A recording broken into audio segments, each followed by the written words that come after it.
할렐루야. 오늘도 믿음으로 말씀을 묵상하는 우리에게 하나님의 마음을 더 깊이 이해할 수 있는 귀한 은혜가 있기를 간절히 소망합니다. 오늘 우리가 함께 묵상하실 말씀은 시편 85편 1절에서 13절까지의 말씀입니다. 함께 봉독하시겠습니다. 여호와여, 주께서 주의 땅에 은혜를 베푸사 야곱의 포로된 자들이 돌아오게 하셨으며 주의 백성의 죄악을 사하시고 그들의 모든 죄를 덮으셨나이다. 주의 모든 분노를 거두시며 주의 진노를 돌이키셨나이다. 우리 구원의 하나님이여, 우리를 돌이키시고 우리에게 향하신 주의 분노를 거두소서. 주께서 우리에게 영원히 노하시며 대대에 진노하시겠나이까. 주께서 우리를 다시 살리사 주의 백성이 주를 기뻐하도록 하지 아니하시겠나이까. 여호와여, 주의 인자하심을 우리에게 보이시며 주의 구원을 우리에게 주소서. 내가 하나님 여호와께서 하실 말씀을 들으리니 무릇 그의 백성 그의 성도들에게 화평을 말씀하실 것이라. 그들은 다시 어리석은 대로 돌아가지 말지로다. 진실로 그의 구원이 그를 경외하는 자에게 가까우니 영광이 우리 땅에 머무르리이다. 인애와 진리가 같이 만나고 의와 화평이 서로 입맞추었으며 진리는 땅에서 솟아나고 의는 하늘에서 구보부도다. 여호와께서 좋은 것을 주시리니 우리 땅이 그 산물을 내리로다. 의가 주의 앞에 앞서가며 주의 길을 닦으리로다. 아멘.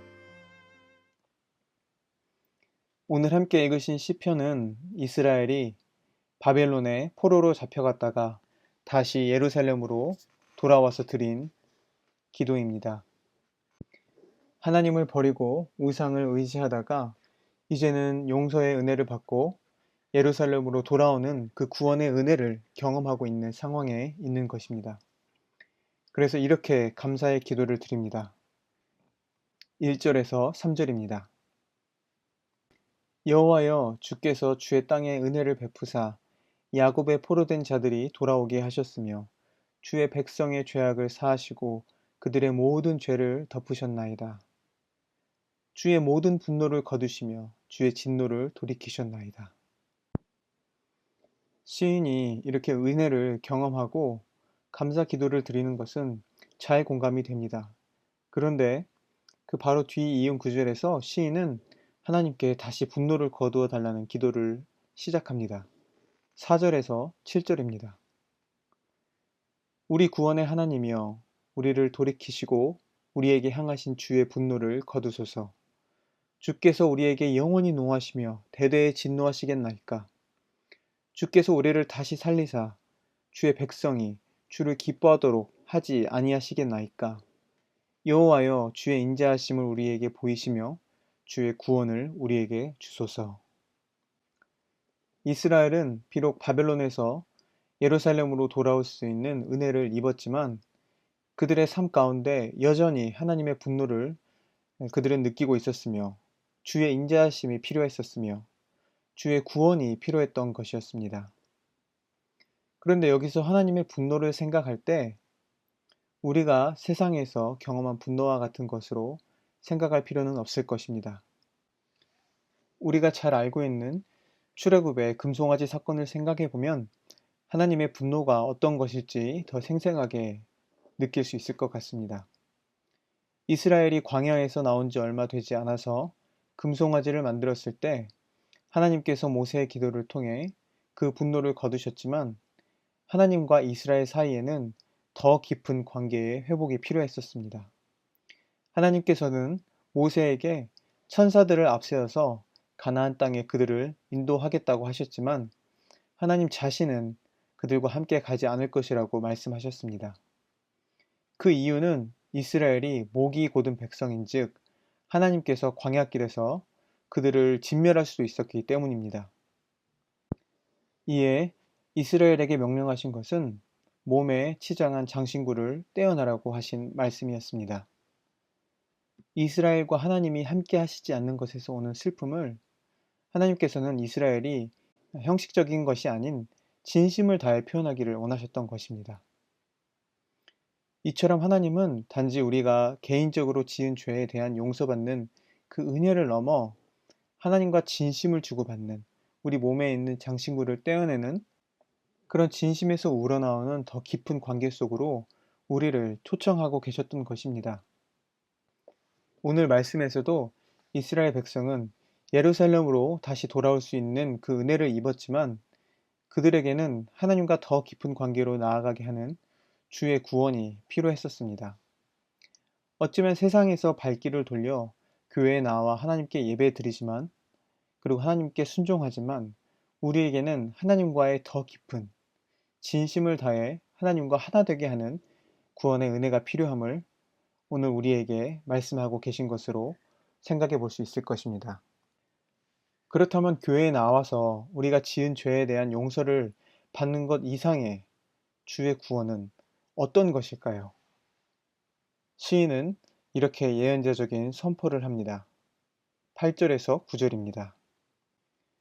내가 하나님 여호와께 하실 말씀을 들으리니 무릇 그의 백성, 그의 성도들에게 화평을 말씀하실 것이라. 그들은 다시 어리석은 대로 돌아가지 말지로다. 진실로 그의 구원이 그를 경외하는 자에게 가까우니 영광이 우리 땅에 머무르리이다. 아멘. 이 말씀에서 우리가 주목할 수 있는 단어는 그의 백성, 그의 성도들이란 단어입니다. 하나님께서 화평을 주시는 대상이 그의 백성, 그의 성도들이란 말은 하나님의 화평이 모든 사람들 가운데 임하는 것을 의미하고 있습니다. 하나님의 화평이 모든 사람에게, 모든 성도들에게 임하는 그 상태가 바로 죄에 대한 용서를 넘어서는, 1차원적인 용서를 넘어서는, 죄에 대한 용서를 넘어서는 그 하나님과의 관계를, 더 깊은 관계를 묘사하고 있습니다. 그리고 비슷하게 9절에서도 그의 구원이 그를 경외하는 자에게 가까우니 영광이 우리 땅에 머무르리이다 라고 선포합니다. 다시 말해서 죄의 용서를 받은 하나님 백성 가운데 나타나야 하는 그 하나님과의 더 깊은 관계는 모든 성도들의 일상의 삶, 즉 땅을 밟고 사는 성도들의 매일의 삶 가운데 그 하나님의 화평이 임하는 것으로 드러난다는 것입니다. 이것이 어떻게 구체적으로 실현되는지 그 다음 구절을 보도록 하겠습니다. 인애와 진리가 같이 만나고 의와 화평이 서로 입맞추었으며 진리는 땅에서 솟아나고 의는 하늘에서 구보부도다. 여호와께서 좋은 것을 주시리니 우리 땅이 그 산물을 내리로다. 의가 주의 앞에 앞서가며 주의 길을 닦으리로다. 아멘. 인애와 진리가 같이 만나고 의와 화평이 서로 입맞추는 일은 어쩌면 어려운 일일 수 있겠다는 생각이 듭니다.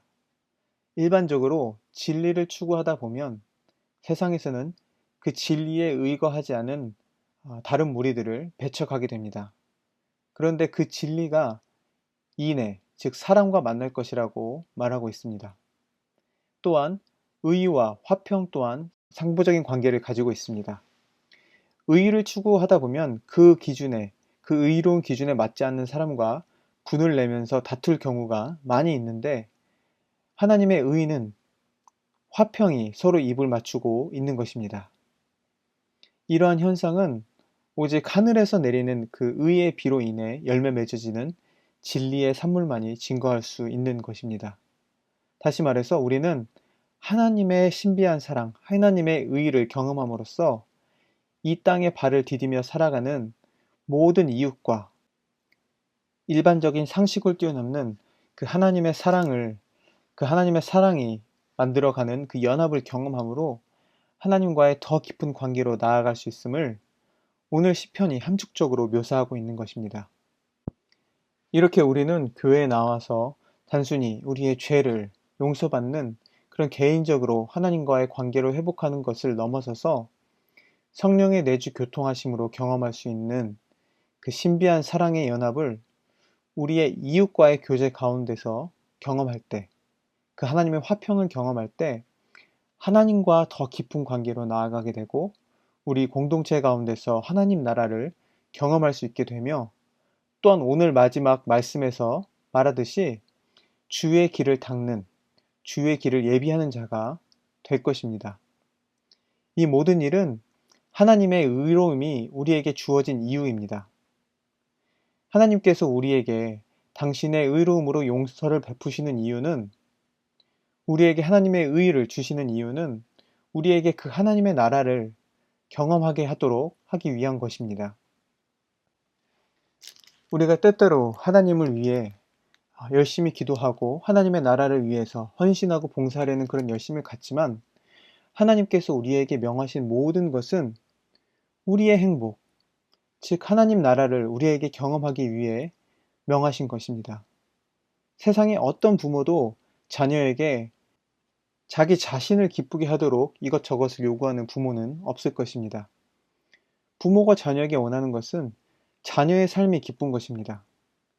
그러므로 우리는 지나치게 하나님을 위해서 우리의 삶을 희생하려고 하고 있다면, 그리고 그 희생으로 인해서 우리의 이웃을 외면하고 있다면 어쩌면 우리는 탕자의 형과 같은 마음을 가지고 있는 것은 아닌지 조심해서 살펴보아야 할 것입니다. 하나님께서 우리에게 원하시는 것은 마치 부모가 자녀들에게 원하는 것이 형제들이 서로 우애하면서 행복하게 지내는 것이듯이 성도 간에 하나님의 그 초월적인 사랑으로 하나 되는 공동체를 성령을 통해 이루어가는 것입니다.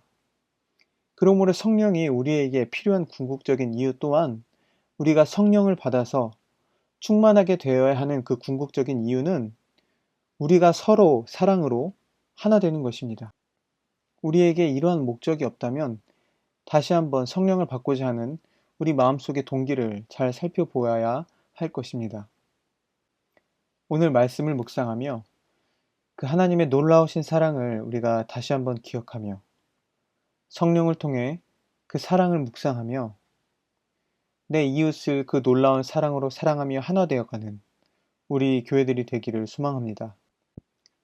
그렇게 내 이웃과 하나 되어가며 하나님의 나라를 경험할 때 우리는 하나님과 더 깊이 교제하고 있을 것이며 주의 오실 길을 예비하는 우리 모두가 될 줄로 믿습니다. 함께 기도하시겠습니다. 주님, 이제는 나의 개인적인 신앙의 범위를 넘어서서 하나님과 더 깊은 교제로 나아가며 하나님과 함께 동행하는 삶이 되기를 소망합니다. 단지 내 만족과 내 유익을 위해서 기도하고 헌신하는 것이 아닌 나의 이웃을 위해 나의 삶을 희생할 수 있는 진실된 사랑을 알게 하여 주셔서 하나님과 더 깊은 관계로, 더 깊은 차원의 교제로 나아갈 수 있는 교회 공동체 되게 하여 주옵소서. 나 혼자만으로는 결코 경험할 수 없는 것이기에 내 주변의 이웃을 위해 기도하며 또 그들을 위해 나의 시간을 희생하게 하사 그리스도의 사랑으로 참된 연합을 향해 나아가는 우리 모두 되게 하여 주옵소서.